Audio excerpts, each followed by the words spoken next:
You can go on about AOC's 20-second umming and ahhing, which wasn't great for AOC, I admit. Or we could talk about the fact that Donald Trump has a very bad policy on Taiwan that goes against US traditional national security policy. And we could talk about the fact that Donald Trump's sentences make AOC look like the most eloquent woman in history. What are you talking about? Donald Trump, hold on, I haven't finished. Donald Trump went to Davos, Piers. Did you play the clip? Did you play the clip, in the interest of fairness and intellectual honesty, to quote you, did you play the clip of Donald Trump in Davos calling Greenland Iceland again and again and again? We're going to talk about gibberish and intellectual honesty. Your pal is the most deranged person to ever get close to any top office anywhere in the West. Right then. We need to talk about this. Because I've just seen that Mehdi Hasan and Piers Morgan have gone at it again. And I'm already rubbing my temples here. And I haven't even pressed play yet. So for those who don't know, Mehdi Hasan, brilliant journalist, now writing for The Guardian US, teaching at Georgetown. The man who got pushed out of MSNBC for actually having the audacity to speak truth to power. He sat down opposite Piers Morgan. Piers Morgan, the man who left Good Morning Britain in a huff over Meghan Markle, took his little uncensored brand independent, and now apparently thinks that gives him some sort of credibility to, what? Defend the indefensible. And look, here's what gets me already. We're in 2026. Trump's been back in office doing Trump things. The shark obsession. The toilet complaints. Greenland. The man wanted to buy Greenland like it was a timeshare. And Piers Morgan, who, and I need people to remember this, called Trump unfit. He said it. On record. Now he's sitting there getting defensive about it. This is why this matters, yeah? This isn't just two blokes having a chat. This is a perfect snapshot of everything broken in political media right now. You've got one side bringing receipts, bringing actual documented absurdity, and the other side doing what exactly? Deflecting? Playing both sides? Acting like pointing out that a former president rambles about electric boats and sharks is somehow unfair. I haven't watched the full thing yet, but I'm all ready. I can feel it. That tension in my shoulders. Because you know what's coming. The Trump Derangement Syndrome. Accusation. The lazy dismissal that gets thrown around whenever anyone dares to quote the man verbatim. But Mehdi doesn't let that slide. At least from what I'm hearing, he flipped the whole thing. And I need to see exactly how he did it. So we're doing this together. Buckle up. If you love watching me unravel disasters like this, please click that subscribe button. November, it is highly likely, the way things are looking, that the Republicans will get a big beating in the midterms unless something extraordinary happens, which it might. But if they do and they lose control of the House, then any president in that position pretty much becomes a lame duck president. And if that happens, it's a free-for-all for what happens next, both amongst his own party and, of course, the Democrats. The Democrats don't really have yet, to me, anyone clearly coming through in the way that Bill Clinton did or Barack Obama did, which is a massive problem for the party. One of their leading lights is Alexandria Ocasio-Cortez. And I watched this clip of her. She went down to the Munich conference, I think to sort of show her global, aspirations and how smart she was and so on, and ended up getting pretty well ridiculed for a few things, but one of which was her explanation when she was asked by a friend of mine, actually, would and should the US commit troops to defend Taiwan if China were to move? And she said this. Would and should the US actually commit US troops to defend Taiwan if China were to move? I think that this is such a, I think that this is of course a very long-standing policy of the United States. And I think what we are hoping for is that we want to make sure that we never get to that point, and we want to make sure that we are moving in all of our economic research and our global positions to avoid any such confrontation and for that question to even arise. Now, if Donald Trump had come out with that, you'd have gone, what the fuck is he talking about? That is a load of gibberish word salad nonsense. So in the cause of intellectual honesty, Mehdi Hasan, would you say that what we just heard was a load of gibberish word salad nonsense? No, I think what we heard was not her finest hour in terms of articulating an answer on a very complicated subject. I was awkward watching that. It's obviously not great to and ah for 20 seconds. I wrote a book about public speaking. You know that I've addressed these issues and people who do public speaking. It wasn't a great moment for her, but the idea that that summed up her presence at Munich is actually what I would question the premise of your entire discussion. You just played a clip from an account. I noticed where you played it from. It's a well-known right-wing MAGA Twitter account. The right are very good, Piers, aided and abetted sometimes by your good self, in pushing narratives about Democratic politicians to brand them. Why does it matter where it came from? In 2000, they did it to... It does, because, for example, she gave fantastic answers on inequality, on Gaza, on authoritarianism. She spoke to a packed crowd in Berlin the next day. She met with the SPD. She met with the far left. No one mentions any of that. Instead, everyone in the US media is talking about this because the right wants you to talk about this. That's my first point, that this is a very manufactured narrative. And number two, it's not at all equivalent to Trump, Piers. Trump could never say even half of what she said about Taiwan. Her answer, actually, at the end, which is we shouldn't get to that point, is actually the right answer. When Trump, I checked, because I knew you were going to ask me about this, I checked before I came on air. Trump was asked about Taiwan a few months ago, and he couldn't answer the question. He said, it's a secret. I can't tell you what my position is. Well, that's much better. In fact, this week, Piers, forget rhetoric. Do you know what Trump said about Taiwan? He told reporters on Monday that he's checking with the Chinese president before he sells arms to Taiwan. That goes against a 42-year long-standing US policy on Taiwan that Ronald Reagan set up. Not me, Ronald Reagan set up. So you can go on about AOC's 20-second umming and ahhing, which wasn't great for AOC, I admit. Or we could talk about the fact that Donald Trump has a very bad policy on Taiwan that goes against US traditional national security policy.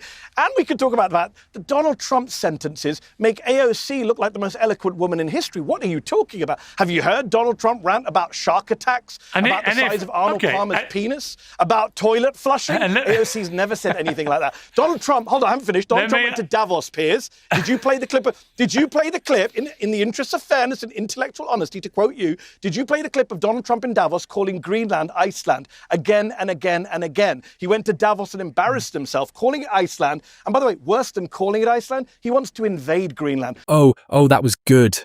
That was properly good. Did you see that? Did you see Mehdi just methodically take apart every single deflection Piers tried to throw at him? And here's the thing, right? Here's what I love about what just happened. Piers does what Piers always does. He cherry picks a clip. An awkward moment from AOC. Fair enough, not her best 20 seconds, fine. But Mehdi doesn't let him frame the conversation.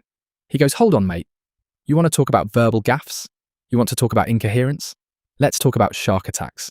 Let's talk about Arnold Palmer's anatomy. Let's talk about toilet flushing. And I'm sitting here thinking, yes, because this is what accountability looks like. This is what happens when someone actually does their homework before walking into that studio. The Greenland thing, though, that killed me. Trump went to Davos, an actual serious economic forum, and kept calling it Iceland. Iceland. And Piers didn't play that clip, did he? Funny how selective the intellectual honesty gets when it's inconvenient. But what really lands here is the Taiwan point. Mehdi brought actual policy. He brought the fact that Trump told reporters he's checking with Beijing before selling arms to Taiwan. That's not rhetoric. That's a 42-year policy being undermined. Reagan's policy. And somehow we're meant to focus on AOC saying for a few seconds. The manufactured outrage machine. The right-wing Twitter accounts pushing narratives. Mehdi exposed the whole structure of how these conversations get framed. Brilliant. No Democrat has ever suggested anything as mad as going to war with Denmark as Donald Trump. So please don't come here and talk about gibberish and intellectual honesty. Your pal is the most deranged person to ever get close to any top office anywhere in the West. Do you know what? I haven't heard such a strident piece of apology since Comical Ali in the Iraq War, when he was trying to explain why the Americans everything I said was true, and you can't dispute a word of it. Did you play Donald Trump's clip at Davos? Did you play on this show? The Americans are not on this show. Let me answer. Did you play a clip of your pal Donald Trump saying Greenland is Iceland? Yes or no? Mehdi, yes. Multiple times. And more than that, I interviewed the Prime Minister. Wait a minute. Yes, and more than that, I interviewed the Prime Minister of Greenland as well. Did you? So what's that got to do with anything? We're what's talking the about matter with you? You have run cover for Donald Trump.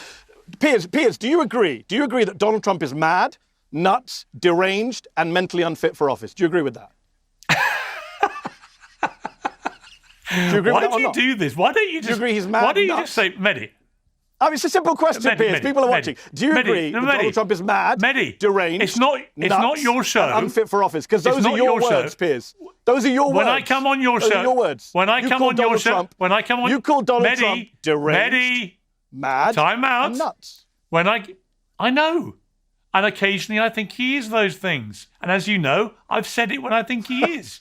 And when I think he deserves praise, I give him praise. My point is, though, that but overall, you accept blinkered about AOC. No, I think sometimes he's perfectly normal and lucid. Sometimes he does nutty things. Most of the time. Come on, Piers. This is a man who rants about shark attacks, who talked about Arnold Palmer's penis at a rally, who did an impression of someone doing oral sex on a microphone at a rally. There's been no president like this. I hate George W. Bush, but I would put George Bush 100 times above Donald Trump in terms of intellectual and mental fitness for office. You cannot question any Democrat's intellectual fitness for office when you have supported this man, the most deranged man, your words, deranged, mad, nuts man, in office. Just to be clear, this is a man who couldn't find Taiwan on a map if his life depended on it. Mehdi, here's the problem. I'm afraid, listen, you know I like you, I respect you very much. You've built an amazing business with Zeteo. Congratulations. But one of the reasons Donald Trump got re-elected is that you guys have got literally Trump derangement syndrome. It plays into his hands. I prefer to be more even-handed with him. I prefer to praise him when he deserves it, and I prefer to whack him when he doesn't. When you're so blindly enraged by everything, including silly jokes he says, you're so deranged about him. Actually, in the end, you managed to achieve the unthinkable. You managed to help get Trump re-elected. Hold on. He got re-elected with a bigger majority. Do I get to speak? So, hold on. Let's just deal with a couple of things. The reason he got re-elected, I would argue, is the media gave him a pass. People like you, I came on your show on the eve of his election, and you were telling me all sorts of things. Oh, don't call him a Nazi, don't call him a fascist. Meanwhile, we have masked thugs He's not pulling a Nazi. American citizens off the street, He's not shooting a Nazi. them in cold blood. He's not a Nazi. I was right about his fascism. You were wrong about his fascism. And there it is. There it is, ladies and gentlemen. Piers Morgan, the man who called Donald Trump deranged or mad, nuts, and mentally unfit for office. Now sitting there squirming because Mehdi won't let him pretend he never said those things. See, this is what happens when you've got receipts. And Mehdi always has receipts. But here's what the clip doesn't tell you. Piers left Good Morning Britain in 2021 after that whole Meghan Markle debacle, right? Stormed off set because a weatherman challenged him. Since then, he's repositioned himself entirely. He went from Murdoch's orbit to his own independent operation, Piers Morgan Uncensored, where he's built this brand as some sort of fearless truth teller. Over 1 billion views on YouTube, Channel 5 just extended his partnership into 2026. And what does that success require? Engagement, controversy, playing both sides just enough to keep the clicks coming. So when Mehdi pins him down with his own words, deranged, mad, nuts, pehot, Piers can't actually defend it. He just wriggles. Sometimes he's perfectly normal and lucid. Sometimes the man discussed Arnold Palmer's genitals at a campaign rally. Sometimes. This is what media accountability looks like when it actually happens. Mehdi isn't letting Piers have it both ways. You don't get to build a career calling someone unfit for office and then suddenly play the even-handed moderate when that person wins. That's not balance, that's brand management. I was right that he would try and stay in office in 2021. You were wrong about that. His people are shooting Americans. He didn't stay in office in 2021. Everything that I said would happen in a second term. He didn't stay in office. Piers, and you said he was he's nuts not a for that. Nazi, and he's not a fascist. Oh, my God.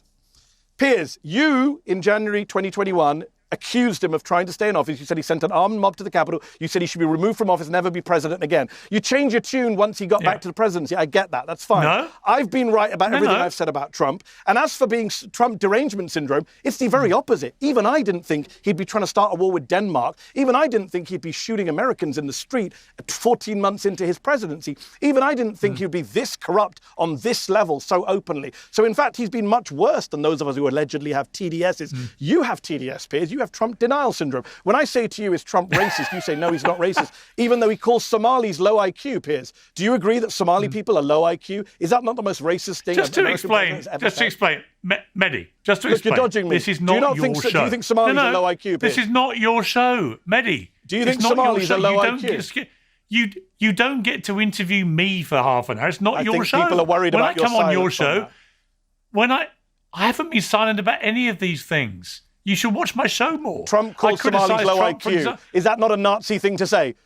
Is that you? Okay, I'm not asking you a question. It's not I'll a just defend Nazi myself thing since to you're say, telling me. no. I think It's not a Nazi yes, it is. thing It to is. say. It is white supremacist rhetoric It's to not. call black And people actually garbage calling, and low IQ. the problem Piers. is... It's amazing that you're defending Okay, Mehdi, that. Amazing. let's not talk at the same time. No, here's what I'm defending. When people like you on the left keep calling Trump a Nazi or comparing him to Adolf Hitler, that is exactly what I'm talking about Trump Derangement Syndrome. It is so ridiculous, so offensive, so inaccurate. Adolf Hitler and the Nazis murdered 12 million people, including 6 million Jews Piers, in a Holocaust. There is zero comparison to be made. Then why are they pumping out Nazi propaganda from the DHS Twitter account? Why are they using literal Nazi themes and quoting Nazi books? Do you know that they're doing that? Have you checked that out? Go check it out. I wrote about it. Why are they trying to... Has he murdered 12 million people? A man who says... Why is he? That's not the definition of a Nazi. That means Nick Griffin's not a Nazi because he didn't murder. You know perfectly well, you don't have to be Hitler to have Nazi views. These are Nazi views. When you put someone in front of Congress right now, they're trying to confirm someone to the State Department, Piers, who says that we need to address the Jewish question, that Jews are victims, that white people are being erased. Are those not Nazi views? Are those not far-right views? Are those not views you want to condemn? This is your friend. You say, Donald Trump is my friend. I'm asking you, Donald Trump, your friend, is friends with Epstein. Donald Trump, your friend, says Somalis are low IQ. I'd like you to condemn that. Mehdi, I don't have to condemn it because I did condemn it when he said it. My team have just sent me the monologue the day after he said it about the Somalis. Do you want to hear what I said the next day? Sure. Did you call him a racist? But just as it's absurd and abhorrent to argue that every British Muslim man is a rapist, it's clearly wrong to say that every one of the 116,000 Somalis in the US are thieves or low IQ. That's why many are unhappy with some of the rhetoric pouring from the White House. I did criticize. I don't hear the word you racist there, Piers. Do you not think it's racist to call all black... No, but you didn't call it racist. Of course you criticised it. Did you call it racist? You will refuse to use the R word, I noticed. I think absurd and abhorrent says it all, Mehdi. You just didn't know I said it, did you? No, I don't think it does. I don't think it does. I think if you call all Somalis garbage and low IQ, I think that is white supremacist. I think that is racist. If you post a picture of the Obamas as apes, I think that's racist.